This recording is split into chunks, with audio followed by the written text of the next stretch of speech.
We thought it was an animal until it stood up. It's been almost 2 years, and I still don't sleep without something sharp within reach. A knife, box cutter, even a screwdriver under my pillow. Doesn't matter. I don't camp anymore. I don't even go near the woods. And if I do, it's through a car window. Locked, speeding past. We were just supposed to be off-grid for 4 nights. That was it. 4 nights. No phones, no work, no traffic. Just nature and silence and beer. I'm the one who planned the whole thing. I've hated myself for that every day since. There were 5 of us. Me, my girlfriend at the time, Katie, and our 3 friends Tucker, Emily, and Greg.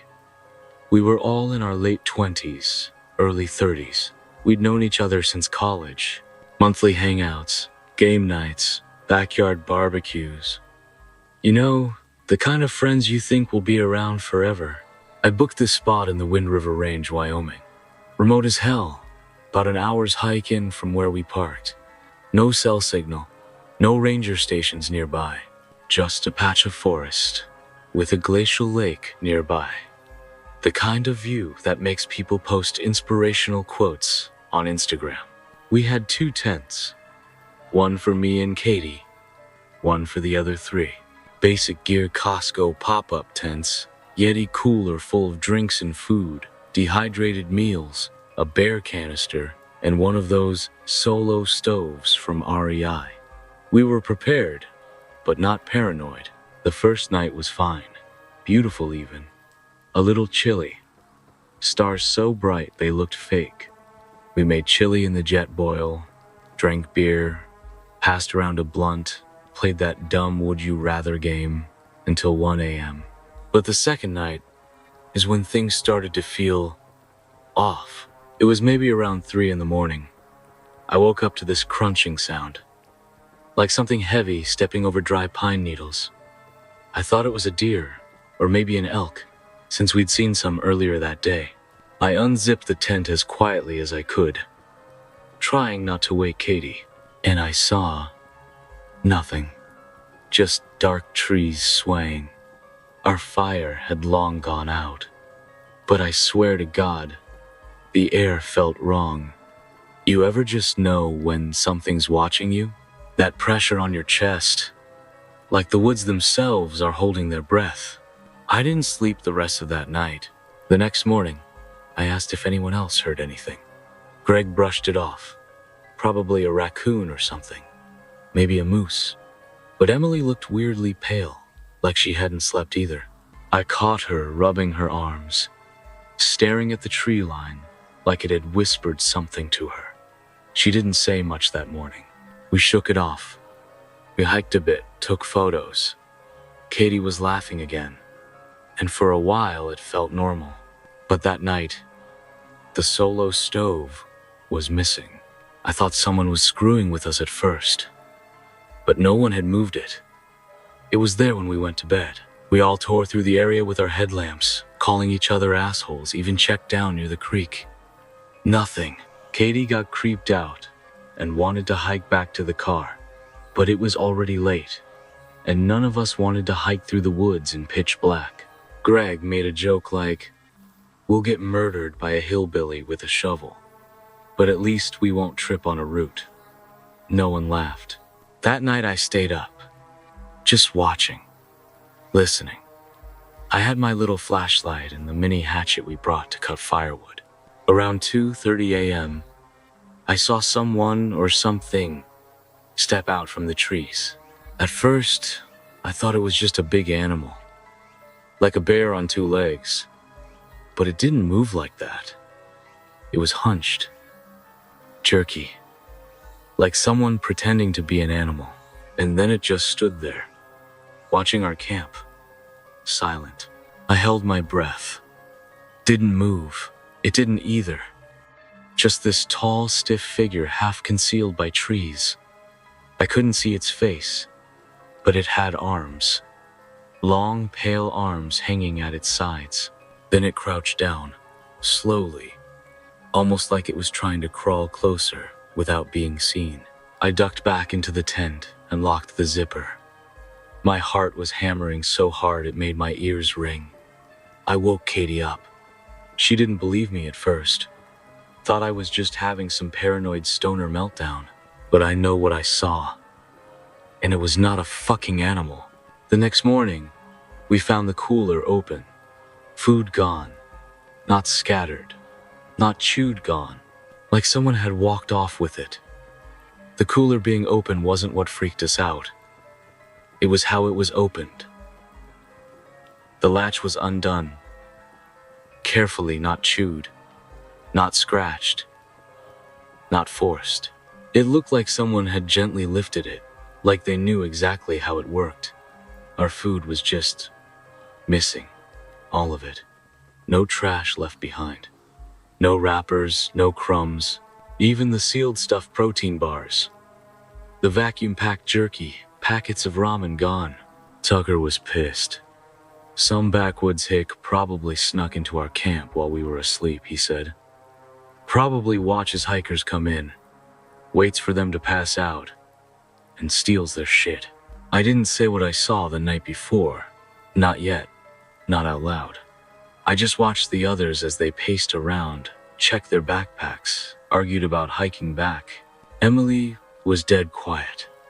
She was standing a few feet away from us, staring at the tree line again with this blank, tight expression. Greg was trying to stay upbeat. We still have water, right? We can make it till morning, hike back to the car. But we all knew it wasn't just the food. It was who took it, and how close they had to be. Katie pulled me aside when the others were trying to boil the last of the coffee. I don't like this. I think we need to leave. Now. Screw the gear. Screw the hike, we grab our stuff and go. We can make it to the car before nightfall. I nodded. I was already thinking it. But we had one problem. Emily wasn't moving. She just kept staring into the woods, toward a dense cluster of trees to the east. She was pale. Her lips looked cracked. I asked her if she was okay, and she said something like, "He's still hungry." I froze. What? She blinked, as if just realizing I was talking to her. What? She repeated, like she didn't hear what she just said. We packed fast, stuffed what was left into the backpacks, rolled up the tents half-assed. We left behind the bear canister, the extra boots, even Tucker's new solar charger. We just wanted out. The hike back felt longer than it should have. None of us spoke. The sun was blinding, and the air felt thick, heavy, like we were wading through it. My legs were shaking, and not just from exertion. And then we saw him. At first, I thought it was just a dead tree off the trail, crooked and gray. But then it moved. About 30 yards ahead, half hidden behind a boulder. A figure. Skinny, tall, shirtless. Just standing there, motionless. I stopped walking. The others bumped into me one by one, until we were all frozen. "He's not wearing shoes," Katie whispered. I hadn't even noticed. But she was right, bare feet, covered in dirt. His skin was pale, sunburnt in patches. Then he smiled. Not wide, not big, just this slight, crooked twitch of the lips that made my stomach drop. Tucker stepped forward. "Hey, man, you okay?" No response. Emily made a noise, a kind of whimper, and turned around. She started walking back up the trail. "Emily, no! What the hell are you?" Greg chased after her. Katie and I hesitated, but Tucker turned to us. "Don't follow them. Just keep going." I didn't want to split up. Every horror story starts with that. But we panicked. We thought maybe if we just kept going, made it to the car, we could drive down to a ranger station and get help. We never found the trailhead. I know how that sounds, but we never reached it. We were sure we were following the same path. But after hours of hiking, we wound up in a place we didn't recognize. A clearing, wide and circular, almost too perfect. And in the center was the solo stove. Our missing stove, sitting right in the grass, clean, polished, like someone had placed it there to be found. Katie screamed. Just a raw, cracking scream. I grabbed her and yanked her back. And that's when we noticed the carvings. All around the trees, symbols, lines, circles, shapes scratched deep into the bark. I swear one of them looked like a human eye slid open. I looked down at the stove again. There was something inside. A photo, burned at the edges. It was us. From the first night, sitting around the fire, blurry but visible. Smiling, laughing, taken from the trees. That's when we heard the first sound. Not footsteps, laughter, but not like someone telling a joke. Not joyful. It was mocking. A dry, croaking laugh, like someone trying to imitate what a laugh is supposed to sound like. Katie started crying.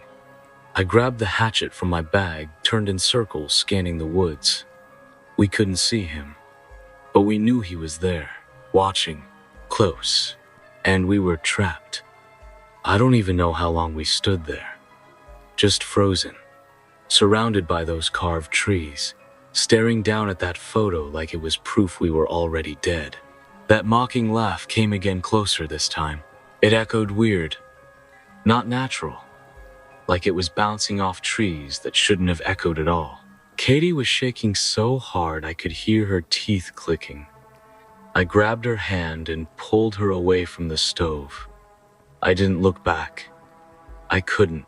Every part of my body told me, if you look back, you'll see something you won't be able to unsee. Something that'll follow you even if you make it out. We kept moving. No trail, no direction. Just blindly pushing through the trees. I could hear branches snapping behind us, fast and deliberate. Not random, not animal, like someone was walking just a few steps behind. On purpose. We ran.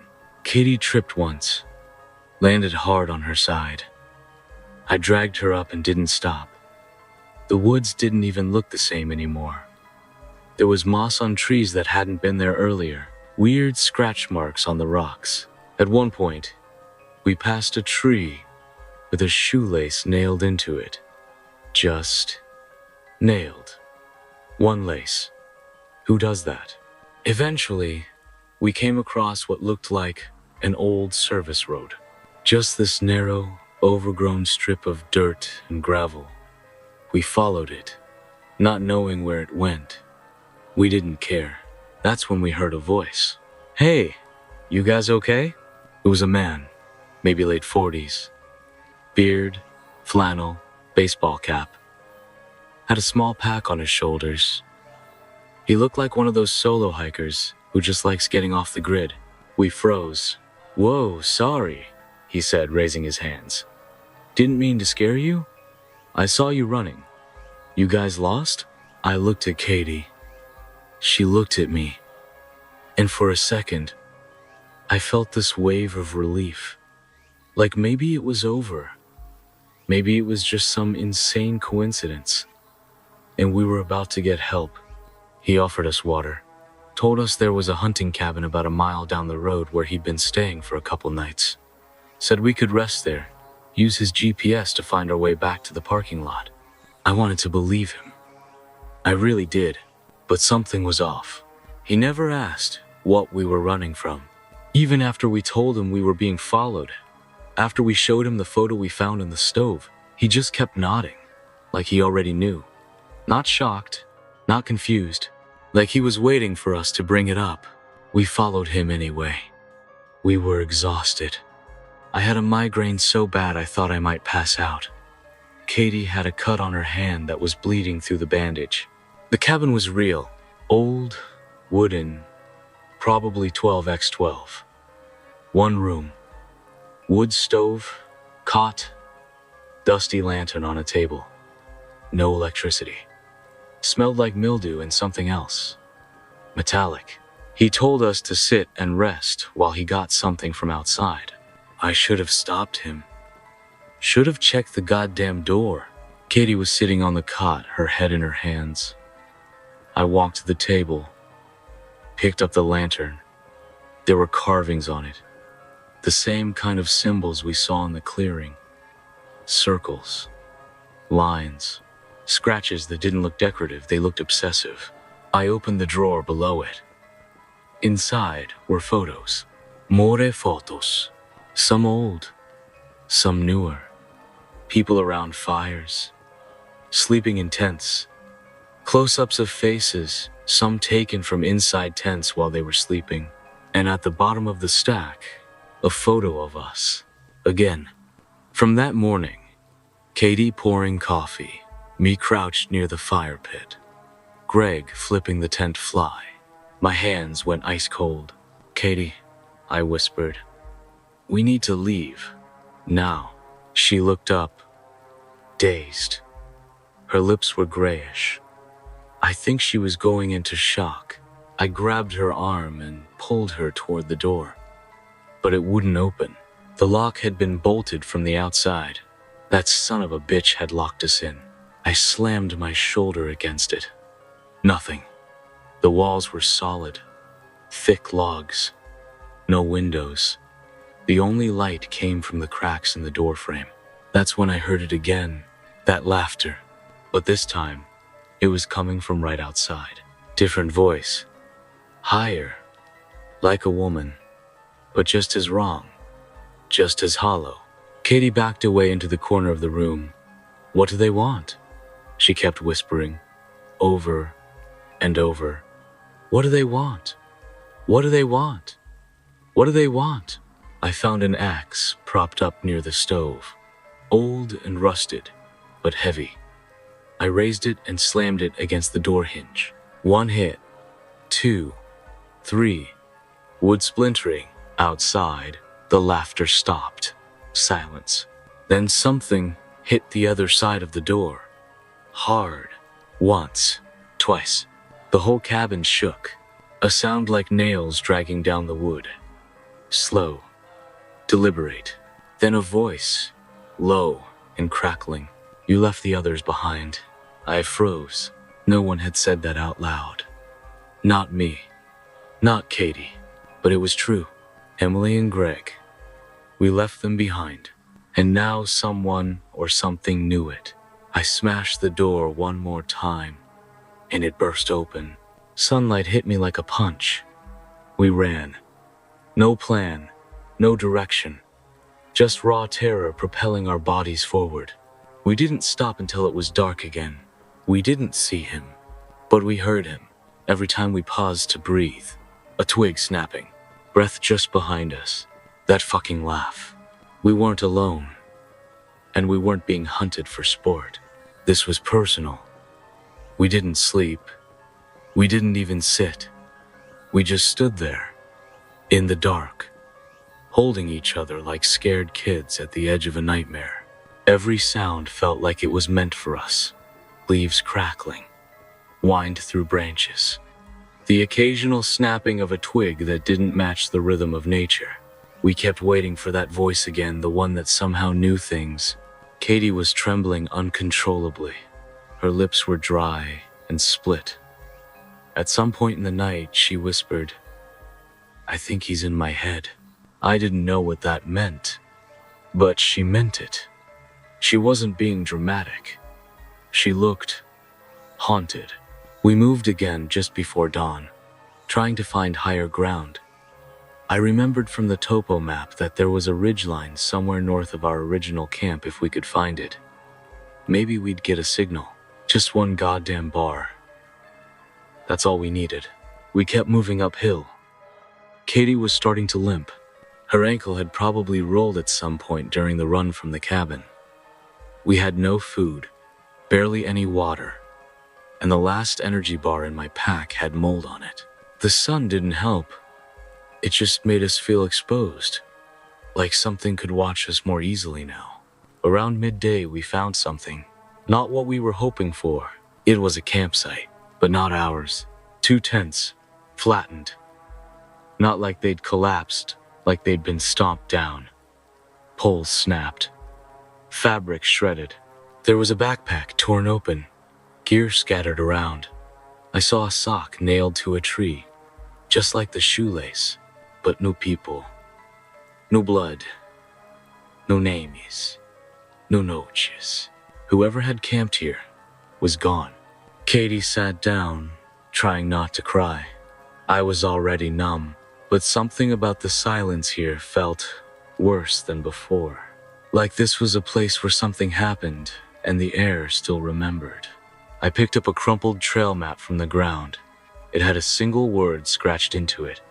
Not written. Scratched. Like with a knife. Feed. That's when I told Katie what I'd seen that second night. The thing in the woods. How it stood up. How it watched us from behind the trees. And she told me something too. Something that made my stomach turn inside out. She said she hadn't just seen the photos. She'd had dreams about them before we found the first one. Dreams of someone crawling into our tent, leaning over us, taking pictures, whispering things she couldn't quite remember. Words that didn't sound like words. She said she thought it was stress or paranoia. But now she thought it was something else. I don't think it wants to kill us, she said, voice hoarse. I think it wants to make us stay. We left the shredded camp behind, kept moving, kept climbing. I started marking trees as we went, tiny slashes with my knife so we'd know if we were going in circles. By late afternoon, we reached a rocky bluff. No trail, but a view, an actual view. We could see the forest stretch out in all directions. For the first time in what felt like days, there was distance between us and the trees. And then my phone buzzed. I almost dropped it. 1 bar. Faint. But there. I pulled up the compass app. Useless. I tried Google Maps. Spinning endlessly. But the blue dot was near a logging road. It had to be close. We started to cheer. Just a little. Just a flicker of hope. And then Katie stopped. Look, she said. Way down below, at the edge of the tree line, a figure was walking. It was him. But he wasn't alone. There were others. 5, 6, maybe more. All moving weird. Staggered. Like their limbs weren't working right. Some crawling. Some limping. I raised my phone to take a photo. The screen glitched. Flickered. Died. Battery gone. I swore under my breath. Katie backed up, eyes wide. We need to get down from here. They know where we are. We turned. Started down the bluff, toward the direction the map had shown. But something caught my eye. Just before we slipped back into the trees. A person at the top of the bluff, where we'd just been standing. Just standing. Still. Watching us leave.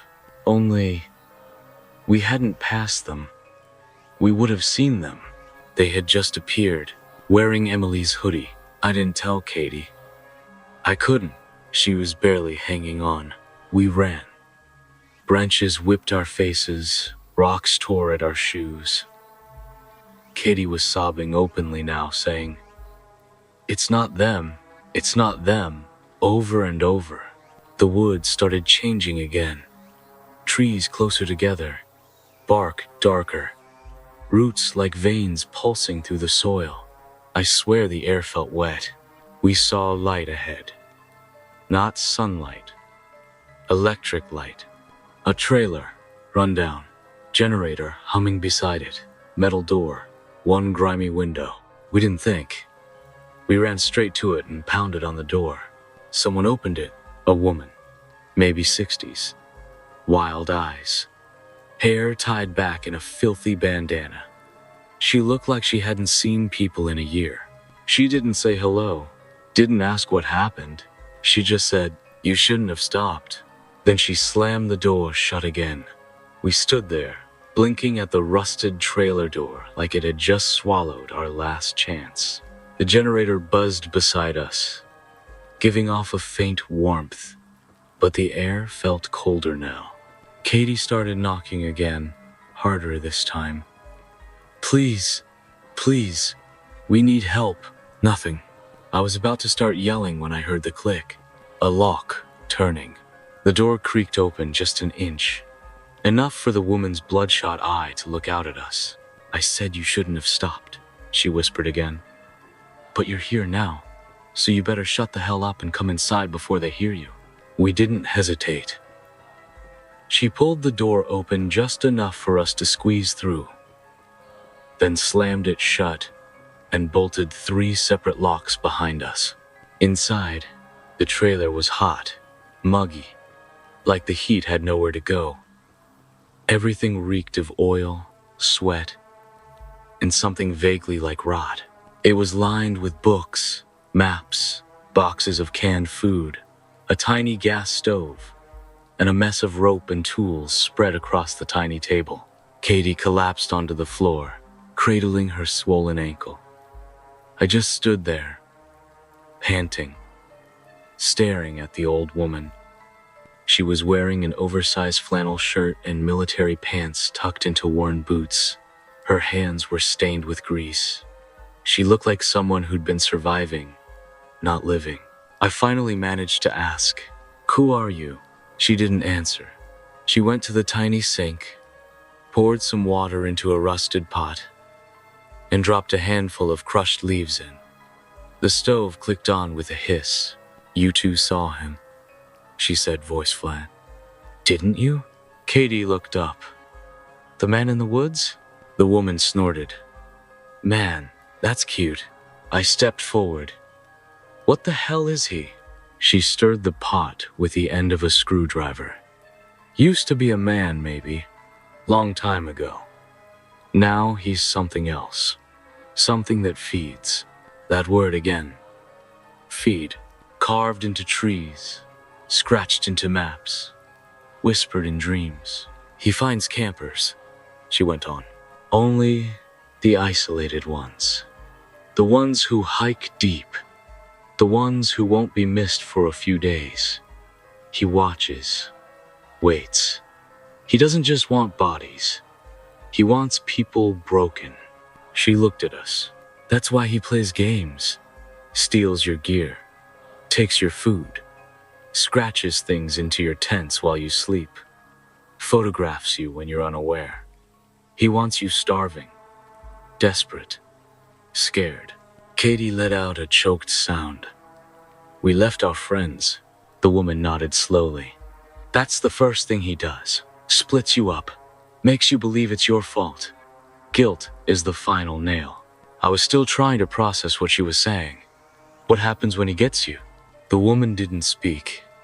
She just walked over to the far corner of the trailer and opened a cabinet. Pulled something out. A Polaroid camera. "Found this outside my trailer 3 weeks ago." She handed me a photo. It was Emily, standing near a tree, her face blurry, mouth open in what looked like a scream, but her eyes, they were just empty, blank, like she wasn't there anymore. Katie whimpered and curled in tighter on herself. The woman sat down. "He doesn't kill people like you'd think. Not quick. He empties them, bit by bit, until they're just husks. Then he uses them." I looked at her. "Uses them how?" She didn't answer, but I already knew. We saw them, crawling through the trees, wearing our friends' clothes, twisting in ways no one should. That laugh wasn't just him. It was them too. I asked the woman, "How long have you been out here?" She didn't look up. "Since 3. Lost my brother on a hiking trip. Never found him. I stayed, learned, watched. This thing, it's older than any of us. And it's hungry, always." The pot started to boil. The smell was strong, bitter. She handed Katie a mug. "Drink. It'll help keep the dreams away." Katie hesitated. "What's in it?" Nothing that'll kill you faster than he will. She drank it, hands shaking. The woman turned to me. You want to live? You get out of these woods before sundown. Don't stop. Don't speak to anyone. And don't follow the voices. What voices? I asked. She looked straight into me. The ones that sound like people you love. Something thudded against the side of the trailer. All three of us froze. Another thud. Then something scraped along the metal, long, deliberate. Nails or bone or teeth. I don't know. The woman moved to the window, slowly pulled the curtain back just an inch. She sighed. Too late. He's already here. The lights flickered. The generator made a coughing sound, then sputtered out. Total silence. Katie started crying. No. It can't be. We didn't stop. We didn't. The woman turned to us. Voice low, eyes shining in the dark. You should have never looked back. I reached for the door latch. I wasn't thinking. I just knew we had to move again. We couldn't be trapped. The woman grabbed my arm. Listen to me. If you open that door, he gets in. But then, we heard the voice. Faint. Outside. Greg? Katie's head shot up. Katie, it's me. It sounded like Greg, but it wasn't. Katie, it's me. Please, open the door. It sounded like Greg, but wrong. Like someone was copying his voice from memory, using all the right notes, but none of the soul. Katie's eyes locked on the door. I could feel her leaning forward. Something primal kicked in, and I grabbed her wrist before she reached the handle. It's not him. I said it softly, but firm. Katie, look at me. That's not Greg. She hesitated. But then the voice came again, closer. Right outside the trailer now. Why'd you leave me, Katie? You let me die out here. Katie screamed and tried to lunge for the door, but the old woman was faster. She slammed her shoulder into Katie, knocking her back onto the floor, hard. Don't you fucking listen to it, she barked. That thing out there, whatever's left of your friend, it's not a person anymore. It's a mask. The trailer groaned under pressure, like something was pressing against it from all sides. You could hear the weight of bodies scraping along the metal, whispering, scratching, and underneath it all, that laugh, low and breathy, like lungs filled with wet leaves. I grabbed the axe leaning by the door. We have to move. The woman shook her head. He wants you to run. He feeds when you run. He doesn't chase to catch you. He chases to break you. I don't care. I snapped. We stay here. We die. I turned to Katie. We're getting out. Together. I don't care what it takes. She nodded slowly. Dazed but with me now. The woman sighed. Then go fast. And don't go toward the road. He'll expect that. You follow the river. It runs west. Stick to it. Don't stop. She opened a rusted drawer and handed me a flare gun. Only one shot. I nodded. You coming with us? She smiled bitterly. Someone's gotta distract him. And before I could argue, before I could even thank her, she ripped open the door. The light burst in. And so did they. Shapes. Twisted silhouettes of people. Crawling. Shambling. Arms too long. Joints bent backwards. Their mouths were too wide. Too happy. The laugh hit like a shockwave. Katie screamed. I fired the flare. Knotted them up. The woods lit up like fire for just a second. Bright enough to see one of them what used to be Emily, her face, frozen in a blank grin, eyes burned out. We ran. Not down the trail. Not toward the car. Into the trees. Through thorns, branches, roots that tried to trip us. The flare burned out behind us, taking the light with it. Behind us, the trailer roared. Screams. metal ripping. He didn't look back. Katie was limping badly, but she kept pace. The sound of water got louder. The river. It was real. We reached the edge, stumbling over rocks. The current was fast but shallow. I made the call. We stepped in. The water soaked our jeans, numbed our legs. But we followed it. West. Always west. They didn't follow us into the river. I think maybe they couldn't. Or maybe he liked the chase better in the trees. Eventually, the woods thinned. And there it was, gravel. A road. And headlights. A jeep. Some local hunter. Or ranger. I don't even remember his name. Just the shock on his face when he saw us. He asked what happened.